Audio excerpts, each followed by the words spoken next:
Voilà, voilà. Eh bien, nous sommes en train de passer donc bientôt le cap, ce moment de transition entre l'année 24 et l'année 25. On a vécu beaucoup de choses importantes cette année 24. Je me suis beaucoup réjoui parce que j'ai vu que vraiment l'Église prenait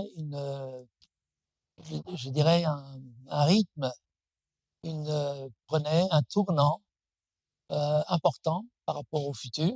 C'est qu'elle elle est en train de se lever. Notre Église est en train de se lever. Et se lever dans la prière, se lever dans le témoignage, se lever dans l'onction de la louange. On peut dire que cette année-ci, euh, tous les messages qui ont été communiqués, que ce soit dans celui de la consécration, du combat spirituel, du renoncement à soi, sont des choses qui ont été entendues et je pense qu'il y a une volonté de progresser de la part de chacun. Et c'est vrai que personnellement, je me rends compte d'une chose, c'est que il y a un point sur lequel j'ai du mal à être content de moi, c'est que je dis, Seigneur, je veux renoncer à moi. Je le dis souvent. Je le dis en m'endormant, Seigneur, je veux renoncer à moi le matin quand je me lève. Je dis, Seigneur, je te donne mon corps comme un sacrifice vivant, je veux renoncer à moi. Et puis dans la journée, il se passe ceci et cela. Et puis voilà que tout à coup, il y a une contrariété qui arrive à droite et une autre à gauche. Et voilà que le petit Bruno retrouve encore ses petites réactions d'homme charnel qui se manifestent. Et là, j'ai dit, mince, mais alors Seigneur, alors là, je suis repris dans ma conscience et je me repens, je me dis, Seigneur, tu vois ma bonne volonté, je le désire, mais je vois que c'est vraiment dur dans le concret de renoncer à moi à tous les niveaux. C'était quelque chose de pas évident du tout, mais c'est une clé. C'est une clé. Et je pense que ça va être la clé pour l'avenir. Alors, justement, pour parler franchement, j'étais aussi, en faisant le bilan cette année-ci, j'ai eu un pincement au cœur, quelque part, dans le sens que je m'attendais effectivement que cette année 2024, cette 7e année de cette saison de 10 ans, que Seigneur m'avait montré, soit le moment du réveil. Mais on avance dans quelque chose qui, de plus en plus, c'est un réveil, on va dire, progressif. Hein. Je me serais attendu à ce qu'il soit beaucoup plus éclatant et complet cette année-ci. Et je suis resté sur ma faim, mais je crois que je dois faire comme Habakkuk, vous savez, qu'il a fait Habakkuk, il était aussi frustré parce qu'il avait donné une prophétie qui ne s'accomplissait pas. Et alors, dans Habakkuk 2:3, il dit, écris cette vision. Dieu lui dit, écris cette vision, grave-la sur des tablettes afin qu'on la lise couramment. Car c'est une vision dont l'échéance est fixée, elle aspire à son terme, elle ne décevra pas. Si elle tarde, attends-la, car elle se réalisera bel et bien et elle ne sera plus différée. C'est un texte qui, pour moi, a beaucoup de valeur parce que ça marque un peu le processus de la prophétie. Beaucoup de prophètes ont vécu ça. Que ce soit Jérémie, que ce soit Isaïe, que ce soit ici Habakkuk. Ils ont annoncé des choses et ça s'est pas réalisé tout de suite. Et même dans Jérémie 17, je me souviens que dans le chapitre 17 de Jérémie, elle dit, tu vois, ils me disent, mais où est donc la prophétie? Et Jérémie, tu vois que j'ai pas refusé d'être pasteur, pourtant, guéris-moi, Jérémie dit, guéris-moi. Guéris-moi. Et tu vois que je ne sois pas dans la honte. On a beaucoup d'indications du fonctionnement prophétique à travers les Écritures. On voit que le prophète est souvent en avance par rapport à ce qu'il lit et souvent ne se réalise pas encore. Il voit les choses lointaines comme s'ils étaient proches. Mais il y a une échéance fixée pour l'accomplissement de toutes choses. Et nous devons l'attendre patiemment dans la prière et dans la consécration. Alléluia.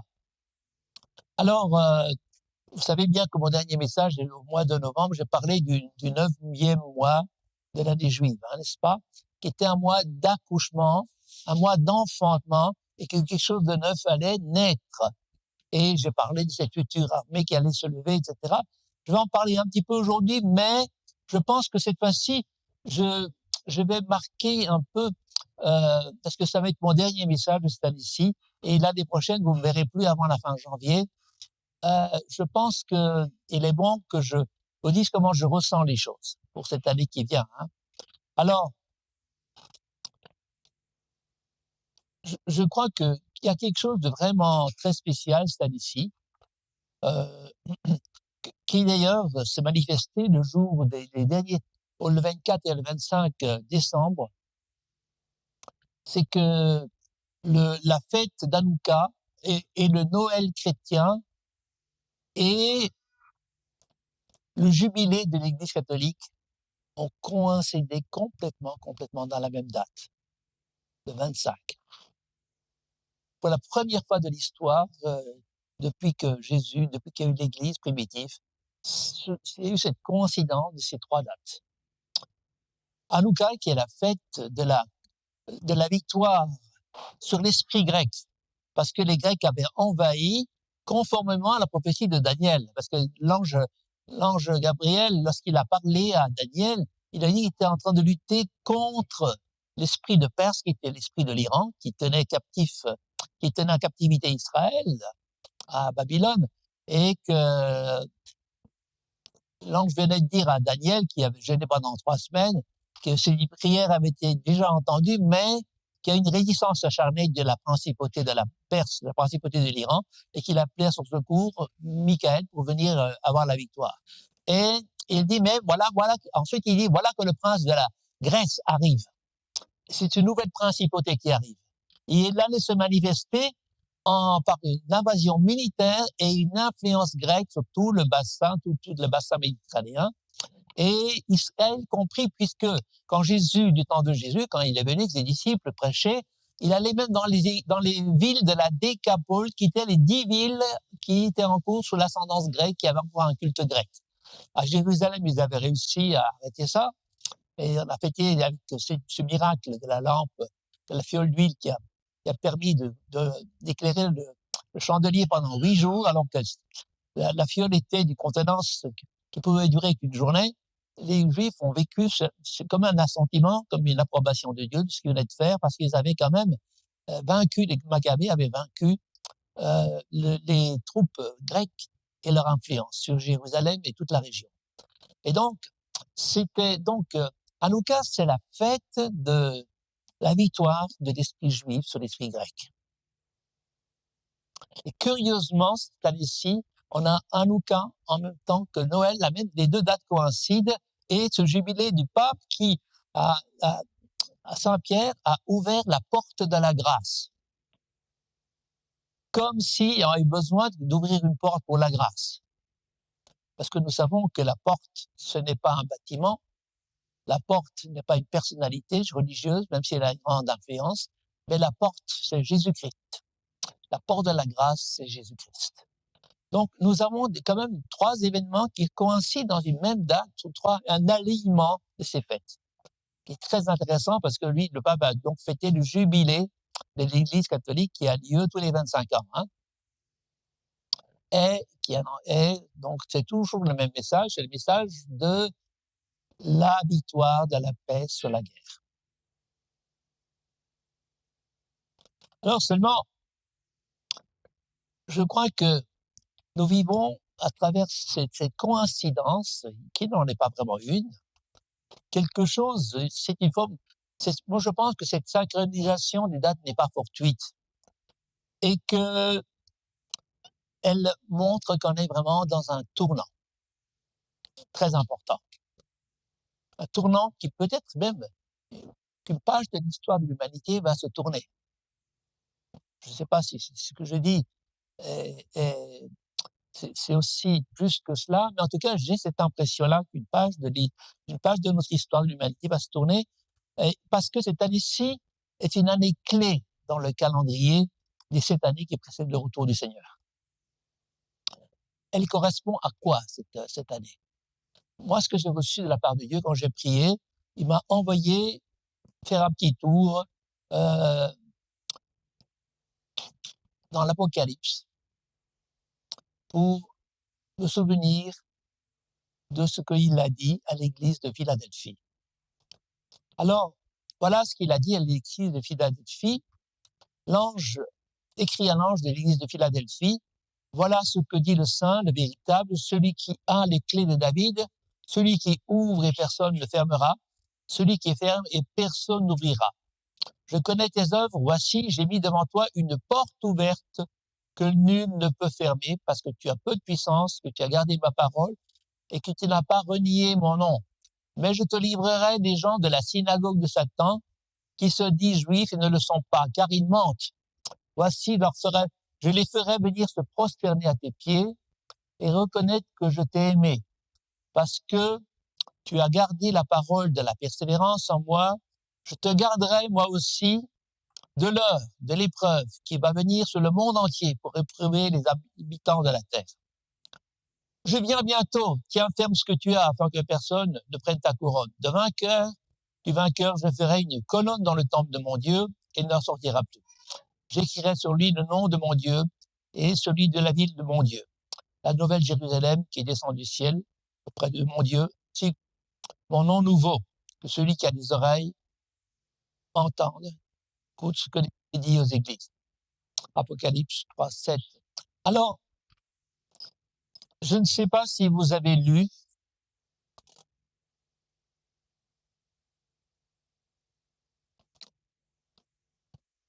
je ne sais pas si vous avez été attentif à ce qui a été lu dans ce passage. Et Jésus se présente comme celui qui a les clés de la vie.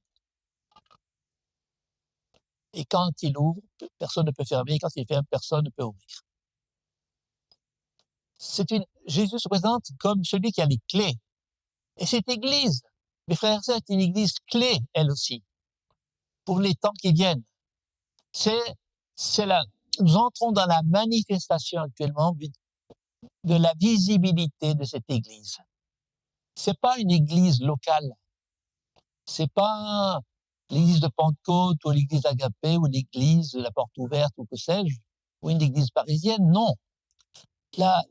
Cette église est une église qui, à l'époque, était une église réelle, qui habitait vraiment à Philadelphie, mais la portée de ce que l'apôtre Jean nous communique là est beaucoup plus large, puisqu'il est dit de dire aux autres églises, voici ce que dit que celui qui a des oreilles écoute ce que l'Esprit dit aux églises. Et là, il parle pas seulement aux églises de son époque, il parle aux églises de toute la sphère chrétienne. Et nous sommes concernés quand il dit aux églises. Voilà ce que Dieu l'Esprit dit aux églises. Et donc, ce qui est très intéressant dans ce texte, c'est que il dit plusieurs choses qui moi, comment dire, m'impressionnent. Il dit, il lui fait 3 promesses. Il lui dit, je mets devant toi une porte ouverte que nul ne peut fermer. Et c'est celui qui a les clés qui dit ça. Jésus qui a les clés lui dit, je mets devant toi une porte ouverte que nul ne peut fermer. Parce que tu as peu de puissance et que tu as gardé ma parole et que tu n'as pas renié mon nom. Première promesse. Ce que Dieu va faire, c'est un défi, personne ne pourra l'arrêter. Il y a une ouverture, une porte ouverte qui est ouverte au peuple de Dieu, au peuple consacré, au peuple qui veut marcher dans les voies de Dieu. Et personne ne pourra la fermer. Ni le diable, ni les autorités civiles, religieuses, etc. Non. Dieu ouvre une porte que personne ne pourra fermer. Et ensuite, deuxième promesse, il lui dit, je te livrerai des gens de la synagogue de Satan qui se disent juifs et ne le sont pas, car ils mentent. Voici, je les ferai venir se prosterner à tes pieds je les fais venir prosterner à tes pieds et reconnaître que je t'ai aimé. Alléluia. Ça, c'est la deuxième promesse qui est très étonnante aussi.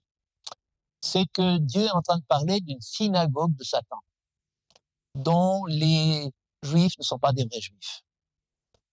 Et comment le comprendre? Il l'a dit dans les paroles de l'époque, parce qu'à l'époque, c'était des synagogues, n'est-ce pas? Et il y avait aussi l'église, bien sûr. Mais cela signifie que des chrétiens, oui, même des juifs, des institutions religieuses reconnues vont se mettre à genoux devant les chrétiens en reconnaissant que Dieu est avec eux, qu'ils ne peuvent pas en être autrement vu tout ce qu'ils font, tous les miracles qui auront lieu, toutes les conversions, toutes les délivrances. Ils seront obligés de reconnaître l'onction qui est sur cette église qui n'est pas grande, qui n'a pas de pouvoir comme l'église institutionnelle. Cette église est une église qui est vraiment parallèle à celle de Laodicée, qui est puissant, qui a de l'argent, qui est riche, mais qui est misérable, pauvre et nu. Et qui dit que je n'ai besoin de rien. Nous sommes dans cette période où une église institutionnelle, qui se proclame la vraie église de Dieu, va être confrontée à l'église que Dieu lève, la Philadelphie que Dieu lève. Et ça va être impressionnant parce que il est dit ici, je te livrerai des gens de la synagogue de Satan qui se disent juifs et ne le sont pas, car ils mentent. Des faux juifs qui mentent, des faux chrétiens qui mentent, qui disent qu'ils ont le Christ, mais la vie de Christ, la vie de l'Esprit ne se reflète pas en eux. Les vrais du faux, démarcation entre les vrais du faux, comme du temps de Élie, avec les deux autels, que le feu de Dieu tombe sur le véritable autel. Et le feu de Dieu est tombé sur l'autel d'Élie.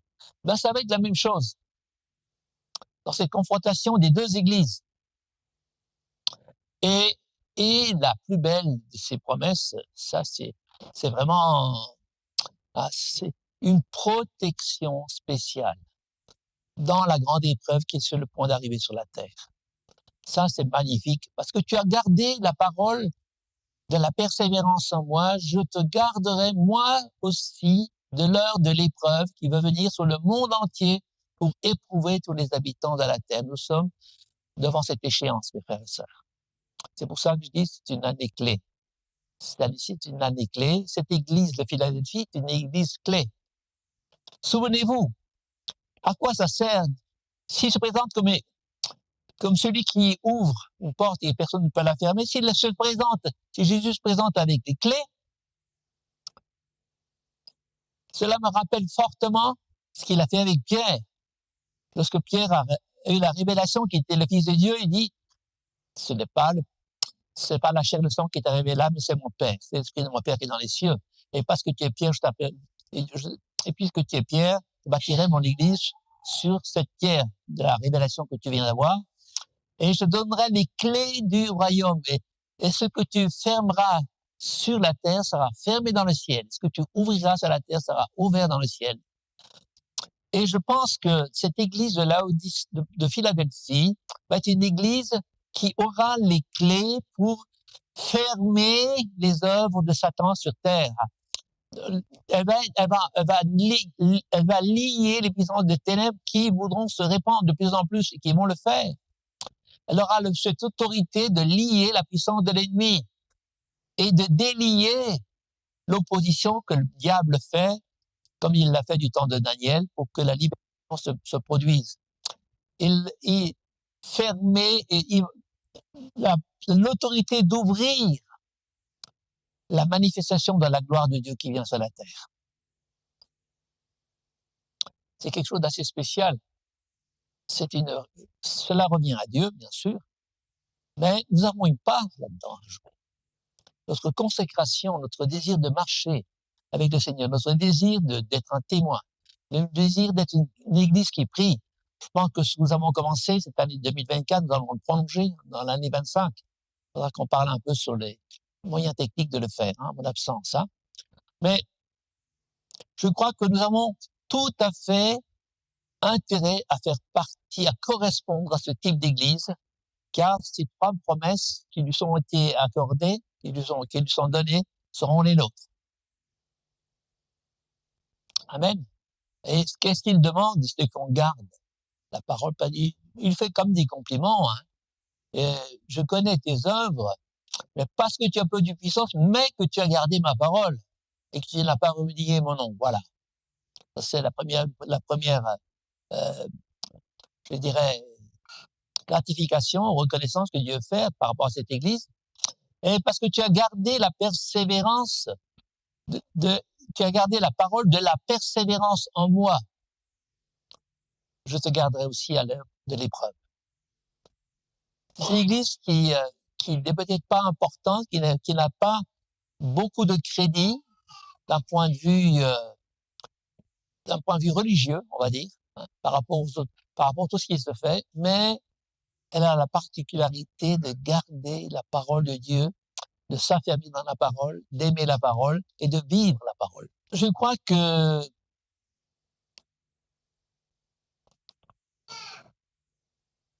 il y a dans cet alignement de dates un deuxième aspect qui m'intrigue beaucoup. Je vais vous dire, c'est vraiment quelque chose qui m'a frappé et je dirais que, voilà.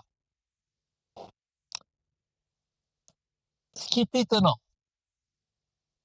c'est que Hanouka est la manifestation de la victoire de l'esprit juif sur l'esprit grec. Le 25 décembre, de Noël chrétien, et le jubilé ont été un tournant dans l'Église primitive. C'est là que Constantin a imposé ce concile de Nicée, dans lequel beaucoup de choses ont été changées. Je sais une chose, c'est que c'est à ce moment-là qu'on a établi la date du 25 décembre comme étant la naissance du Christ. Ça ne correspondait pas du tout aux dates de la réalité qui a eu lieu en Israël avec la naissance de Jésus-Christ. Et c'est dans cette même période qu'on a changé la date de la Pâque. On n'a pas pris la date de la Pâque juive, on a établi une date romaine pour la Pâque. Les temps, les dates ont été changées à ce moment-là, et il y a eu une séparation entre les églises d'Occident et les églises juives. Ceux qui n'ont pas admis ce qui a été décidé dans ce concile de Nicée ont été exilés. À partir de ce jour-là, il y a une séparation entre l'église d'Orient juive et l'église d'Occident. Et c'est l'église d'Occident, l'église gréco-romaine avec l'esprit grec qui a pris le pas sur l'église juive. Je viens de dire tout à l'heure que c'est Hanouka qui a pris le pas sur l'église grecque. Et là, avec Constantin, dire c'est curieux que ce soit un empereur qui décrète tout ça, il a obligé les évêques à faire un concile. Et il avait en vision l'unité de l'Empire. Et il avait des motivations politiques. Mais à partir de là, tout a changé. Tout a changé. Les Juifs étaient considérés comme... on a mis de côté tous les repères juifs et on a dit, voilà, maintenant, avec Jésus-Christ et les chrétiens, avec les différentes églises chrétiennes, nous prenons maintenant notre calendrier à nous et nos repères à nous. Et je pense qu'on a affaire actuellement, on s'en rend pas bien compte, ces victoires de l'esprit grec continuent aujourd'hui. Pourquoi je dis ça? Regardez. Vous avez déjà regardé des représentations des anges sur les fresques des cathédrales ou des églises? Vous avez déjà regardé comment ils sont présentés? Souvent, ils sont présentés comme des gentilles demoiselles, pas seulement des hommes, mais des filles avec des ailes. Ça, c'est typique de la culture grecque. Si vous regardez les anges aussi bien dans l'Apocalypse que dans toute la Bible, les anges ne sont jamais féminins, ils sont masculins. Il n'y a pas de procréation parmi les anges. Dieu les a créés tels individuellement chacun. Et il n'y a pas de procréation entre eux, il n'y a pas de femelle parmi les anges. Je suis désolé. Et cette histoire de voir des anges femelles avec des ailes, ça, c'est de la sauce gréco-romaine. Mais pas seulement. Hein, Regardez, la notion de la grâce, c'est pas une porte qu'on ouvre aujourd'hui à la basilique Saint-Pierre. La notion de la grâce est rattachée à l'œuvre de Christ à la croix. On ne la mérite pas. Il ne faut rien faire pour l'obtenir, si ce n'est de croire que ce que Jésus-Christ a accompli. N'est-ce pas? Et l'Église a changé, mes amis, à partir de cette période de Constantin. Qu'est-ce qui s'est passé? L'Église, au départ, elle maintenait, c'était un corps qui regroupait aussi bien les Juifs chrétiens que les non-Juifs chrétiens. Les deux, il y a plusieurs textes qui le disent. En fait, l'Église de cette époque-là était appelée même d'un terme assez spécial, l'Israël spirituel, comme Paul le dit dans Galates 6. Et qu'est-ce qu'il a dit dans Galates 6? Vous pouvez le lire vous-même. Vous verrez bien qu'il est question de justement de cette Église, de cet Israël spirituel. Jésus a dit une chose très claire. Il a dit, j'ai encore d'autres brebis qui ne sont pas cette bergerie. Celles-là, il faut aussi que je les amène. Elles entendront ma voix et il y aura un seul troupeau, un seul berger.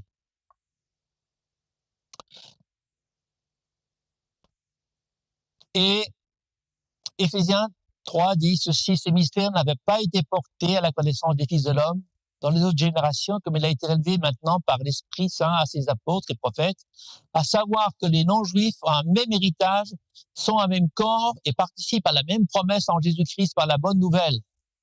Et donc, quand je parlais de Galates 6, voilà, j'ai le texte sous les yeux maintenant, car ce qui compte, ce n'est pas la circoncision, c'est d'être une nouvelle créature. Sur tous ceux qui suivent cette règle, paix et miséricorde, ainsi que pour paix et miséricorde sur l'Israël de Dieu. Ça, c'est Galates 6, 16. Autrement dit, au départ, il n'y avait pas de séparation entre l'Église juive et l'Église grecque. Romaine, on va dire, de l'Empire grec. Et à partir de Constantin, il y a une séparation. Et aujourd'hui, nous sommes en train de découvrir, de revenir en arrière. Et nous sommes en train de comprendre que nous faisons partie de ce corps avec les Juifs. Nous formons un même corps. De plus en plus, nous réalisons que nous formons une seule Église avec les Juifs convertis, bien sûr. Il y a un reste, nous dit Paul. Les Juifs nés de nouveau. Les Juifs de Jérusalem étaient nés de nouveau. Et ce sont les Juifs nés de nouveau qui, avec les païens nés de nouveau, forment un seul corps. Et ça a été gommé pendant des siècles. Et maintenant, de plus en plus, ce phénomène est là, c'est que de plus en plus, il y a le désir profond entre Israël, du moins pas l'Israël naturel, mais l'Israël spirituel, l'Israël des chrétiens israéliens et l'Église ici. Il y a ce désir de s'unir, de faire ensemble des actions, de prier ensemble, de proclamer la vie de Dieu ensemble et d'être à la lumière du monde. Et ça, c'est quelque chose de complètement nouveau.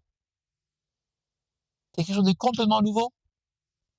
Et je crois que c'est vraiment un temps de préparation pour nous, parce que pour entrer dans cette nouveauté, il y a quelque chose de spécial qu'il faut comprendre, c'est que ces choses-là ne se font pas instantanément. Il faut un temps de préparation. Je pense qu'il y a la même préparation qui a eu lieu pour la venue de Jésus-Christ que celle pour la venue de Jésus. Qu'est-ce qui a préparé? Comment la venue de Jésus-Christ a été préparée? Elle a été préparée par Jean-Baptiste, qui a prêché la repentance. Et nous voyons que quand nous regardons ces textes du baptême des gens, des publicains, de toutes les personnes qui venaient se faire baptiser, eh bien, il y avait une seule catégorie qui ne voulait pas se faire baptiser. C'était les pharisiens. Je n'ai pas le texte sous les yeux, là, mais je pourrais éventuellement vous le trouver. Mais en tout cas, vous allez voir qu'il est marqué clairement dans les évangiles que tout le monde a accepté ce baptême de Jean-Baptiste, sauf les pharisiens. Et c'est précisément ceux-là ensuite qui se sont opposés à Jésus-Christ et qui ont fini par le crucifier. C'était un choix que Dieu mettait devant eux. Ils pouvaient être sauvés aussi, mais ils ont refusé le plan du salut tel qu'il était posé en termes de baptême de repentance. Et aujourd'hui, nous sommes appelés à également nous préparer la voie du Seigneur en proclamant le véritable évangile. En proclamant un évangile sans compromis. Non pas un évangile à l'eau de rose, mais le véritable évangile. Celui qui change les vies. Et que ça ne plaise ou que ça plaise ou que ça ne plaise pas aux autres. Nous sommes appelés à le faire. Et nous sommes appelés à amener à la repentance en disant, attendez, le Seigneur va revenir. Il va juger la terre actuellement. Si vous ne vous repentez pas, si vous ne l'acceptez pas comme votre Seigneur, votre Sauveur, vous allez vivre aussi avec le jugement comme les nations. Parce que nous entrons dans un temps clé, un temps où beaucoup de choses vont changer, un temps où les choses ne vont pas s'améliorer, frères et sœurs. Quand Jésus parle de sa venue, il parle de vagues successives, de douleurs d'enfantement, jusqu'à l'accouchement final. L'accouchement final, c'est sa venue à lui. Et ça, c'est ça qui est très positif dans l'Évangile et dans l'Apocalypse, c'est que tout ça la but de tout ça, est positif. La venue de Jésus pour régner sur la terre et pour rétablir la paix sur la terre, c'est quelque chose de très positif. Cette nouvelle n'est pas pessimiste. Ce n'est pas du pessimisme. Il faut passer par des douleurs de l'enfantement, d'accord, mais la fin est positive. Et nous régnerons avec lui sur cette terre. Alléluia, alléluia. Alors, je crois qu'aujourd'hui, nous devons apprendre à combattre le bon combat de la foi, comme Paul a dit à Timothée, son disciple. Parce qu'il faudra beaucoup de foi pour affronter les obstacles qui viennent, pour les défis qui viennent devant nous. Il faudra absolument de la foi et le bon combat, s'il faut combattre pour la foi, c'est parce que on voudra s'y opposer. Il y aura de l'opposition, n'est-ce pas? Et je crois que il faut comprendre ceci, c'est que il y a un combat même pour ta destinée, mon frère, ma sœur. Ce que tu ne sais pas, c'est que depuis ta naissance, il y a eu un combat. Parce que de la même façon qu'il y a eu un combat à la naissance de Moïse, à la naissance de Jérémie, à la naissance de Jésus. Ces trois personnes que je viens de citer étaient destinées à changer la donne, à changer tout un pays. Et Satan le savait. Et il a tout fait pour l'empêcher de les détruire. Et je sais par exemple que pour ma naissance, il s'est passé quelque chose d'assez spécial aussi. Sans doute que Satan devait connaître que ma destinée et il a voulu l'arrêter dès le départ. Quand j'étais dans le sein de ma mère. Le jour où ma mère devait accoucher, elle a eu des pertes d'eau, ça peut arriver à beaucoup de femmes, hein. Et le problème, c'est que le médecin n'était pas là. Elle était dans l'hôpital de la petite ville de Cernay. Et puis, en plus de cela, moi, je n'arrivais pas à sortir, il fallait faire une césarienne et le médecin n'était pas là. Ma mère était en train de mourir. Elle est déjà en train de perdre conscience et d'aller de l'autre côté. Et à ce moment-là, le médecin qui allait faire des visites à Cernay, tout à coup, il a eu l'intuition qu'il devait se rendre urgemment à l'hôpital où je me trouvais, où ma mère se trouvait. Et il est arrivé in extremis. Et il a pu sauver la situation, il a fait comment appelle-t-on ça, une césarienne. Il a dû faire une césarienne pour pouvoir me libérer. Et il a sauvé ma mère, il m'a sauvé. Et ça s'est joué à 2-3 minutes près. Il ne serait pas venu, il n'aurait pas eu cette intuition, il n'aurait pas suivi cette intuition, c'était fini. Et pour ma mère et pour moi. Satan, il y a un combat de la part de Satan contre chacun d'entre nous. Vous qui êtes là, dès votre naissance, l'ennemi n'était pas content. Parce qu'il savait ce que vous étiez destiné. Et à plus forte raison, depuis votre conversion, il est encore moins content. Parce qu'il sait qu'il va perdre des âmes. Et qu'il va perdre du terrain sur cette terre. Il est encore moins content. Et ne vous étonnez pas qu'il vous fasse la guerre, d'une façon ou d'une autre.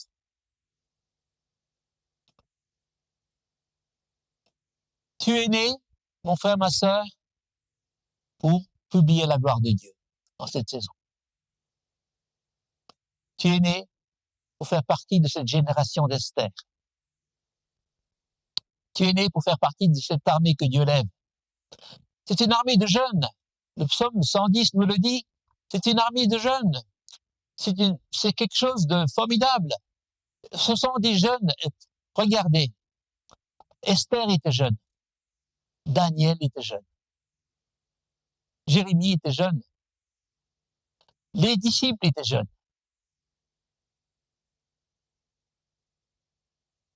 C'est une armée de jeunes, avec des personnes plus âgées, mais un prédominant jeune qui se lève. Et pour cause, j'en veux la preuve dans le psaume 110, il nous est dit, psaume de David, oracle de l'Éternel à mon Seigneur, assieds-toi à ma droite, jusqu'à que je fasse de tes ennemis ton marchepied. L'Éternel étendra de Sion le sceptre de la puissance. L'Éternel, excusez-moi, j'ai du mal à lire. L'Éternel étendra du Sion le sceptre de ta puissance, domine au milieu de tes ennemis. Ton peuple est plein de dévouement au jour où tu le rassembles. Ton armée avec des ornements sacrés. Donc ton peuple est plein de dévouement au jour où tu rassembles ton armée avec des ornements sacrés. Du sang de l'aurore à toi la rosée de ta jeunesse. Ici, il est question d'une armée. Dieu lève une armée. Il étend le sceptre de sa puissance. Et il dit à Jésus-Christ et à son armée, domine au milieu de tes ennemis.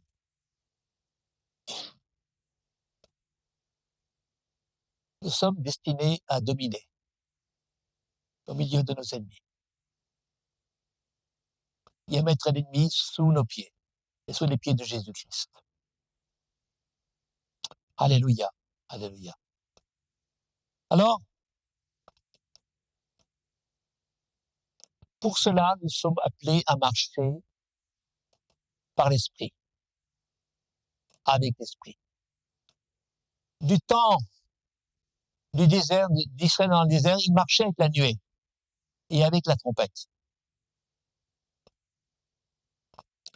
Ici, il restait à telle place, parfois pendant plusieurs mois, jusqu'à ce que la nuée se lève. Et quand la nuée se levait, eh bien, il prenait le chauffard et il sonnait le point du départ. Et la marche était rythmée par la nuée et le chauffard.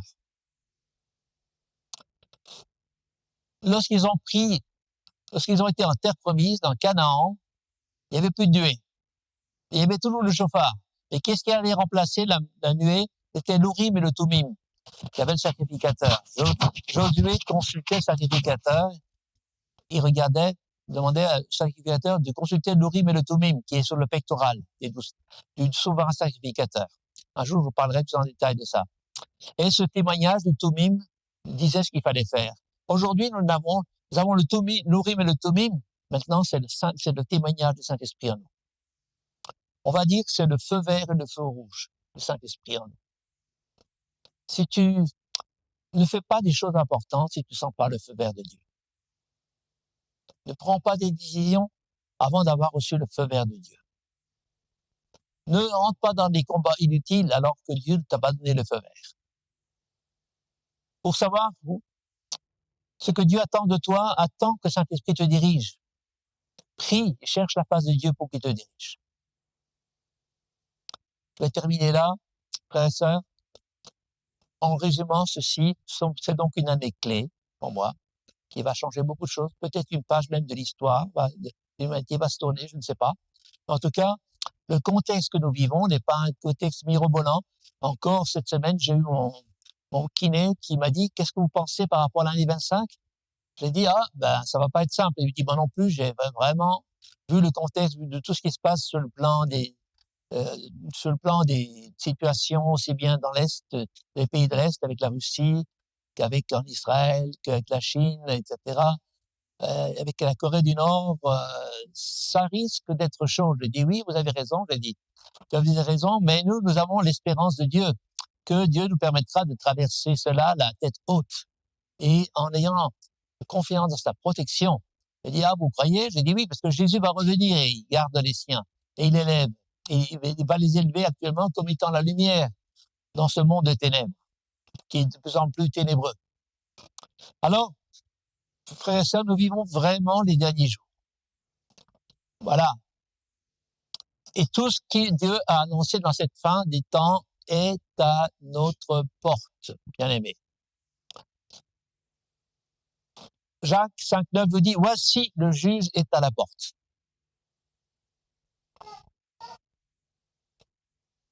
Préparons. Préparons. Persévérons dans la prière que nous avons commencé. Continuons à nous aimer les uns les autres de mieux en mieux. Libérons-nous de tout ce qui n'est pas l'œuvre de Dieu. Tout ce que nous soyons tentés de faire charnellement parce que nous pensons que ça peut faire plaisir à Dieu. Contentons-nous de faire ce que Dieu nous demande. Cherchons la face pour savoir ce que Dieu nous demande. Ne nous éparpillons pas dans 36 heures, à droite, à gauche, en disant, je crois que je dois faire ça, je dois faire ça, je dois me rendre utile ici, là, là, là. Non. Attends que le Seigneur te parle. Cherche sa face. Apprends à écouter sa voix. Laisse chaque matin le Seigneur éveiller ton oreille. Comme Isaïe le disait, chaque matin, il éveille mon oreille. Et après, à un moment donné, il dit, ah, tu m'as ouvert l'oreille. Et ça, c'est vrai que souvent, dans cette phase où on cherche la face de Dieu, on n'entend pas forcément tout de suite ce que Dieu est en train de dire ou ce que Dieu veut dire. Nous devons rester dans cette position d'écoute, d'attente vigilante, où nous attendons vraiment le message de Dieu. Et cela peut parfois prendre plus de temps qu'il ne faut, et parfois ça vient plus tard. Nous pouvons très bien prier ainsi pendant une matinée ou pendant 2 ou 3 heures, il ne se passe rien, mais dans la journée ou dans le jour qui suit, tout à coup, la pensée de Dieu va devenir. Retenez ceci, l'église de Philadelphie est en train de se lever. Et l'important pour nous, c'est d'en faire partie. C'est le plus important. Vous avez compris les 3 promesses qui sont attachées à cette église, hein? Alléluia. Elle lui ouvrirait des portes que personne ne peut fermer. Elle lui livrerait les faux chrétiens, ou les faux juifs, pour qu'ils viennent reconnaître que nous sommes la véritable église. Et la promesse d'une protection sur la grande épreuve, la grande tribulation qui vient sur la terre. Retenons ce que nous avons. Affermissons-nous dans ce que nous avons. Et encourageons-nous les uns les autres.